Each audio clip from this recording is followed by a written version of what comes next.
জাকির আলীর catch miss আর অভিষেক গিল ঝড়ো বাজি শুরুর পর বল হাতে শেষটা ভালো করেছিল বাংলাদেশ।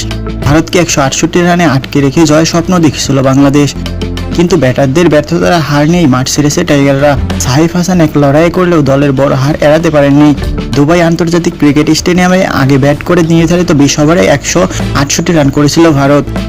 সবার 3 ওভারে 127 রান গুটিয়ে গেছে বাংলাদেশ। 41 রানে হার টাইগারদের ফাইনালে উঠতে পাকিস্তানকে হারাতে হবে। সাইফ হাসানের 79 রান ভর করে 100 পার করেছিল বাংলাদেশ। এছাড়াও আর কোনো ব্যাটার বলার মতো রান করতে পারেননি। ইনিংসের শুরুতেই তানজিদ তামিমকে হারায় বাংলাদেশ দল। এরপর পারভেজ হোসেন ইমন 19 বলে 21 রান করে বিদায় নেন। এক প্রান্তে দলের হয়ে হাল ধরেন সাইফ। তাওহিদ হৃদয়, শামীম পাটোয়ারি এমন বড় ম্যাচে ব্যর্থ হয়েছেন। এই দিন সাইফ ও ইমন ছাড়া আর কেউ ছুঁতে পারেননি 2 অঙ্কের রানও। দূরত্ব ফেরেন জাকির আলীও। মোহাম্মদ সাইফুদ্দিন, রিশাদ হোসেনও করতে পারেননি রান, যে কারণে হারের ব্যবধানটা বেড়েছে। শেষ পর্যন্ত সবকটি উইকেট হারিয়ে 19 ওভারে 3 বল বাংলাদেশের ইনিংস থামে 127 রানে। 41 রানে জয় নিয়ে এশিয়া কাপের ফাইনালে নিশ্চিত করে ভারত। দলটির হয়ে সর্বোচ্চ উইকেট নেন কুলদীপ।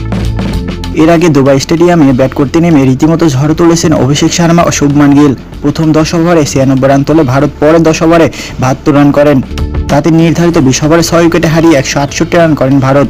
দলের হয়ে সর্বোচ্চ রান করেন 75 অভিষেক শর্মা। নতুন বলে দারুণ বল শুরু করেছিলেন সাকিব। প্রথম ওভারে মাত্র 3 রান দিয়েছিলেন তিনি। ইনিংসের 3য় ওভারে উইকেট সম্ভাবনা তৈরি করেছিলেন সাকিব, কিন্তু উইকেটে পিছনে ক্যাচ ফেলে দেন জাকির আলী। 7 রানে জীবন পাওয়া অভিষেক পরের ওভারেই জ্বলে ওঠেন। নাসুমকে 2 ছক্কা 1 চার মেরে হাত খুলে খেলা শুরু করেন। সেই শুরু, এরপর পুরো পাওয়ার প্লে বাকি ওভারগুলোতে রীতিমতো ঝড় বইয়ে দেন।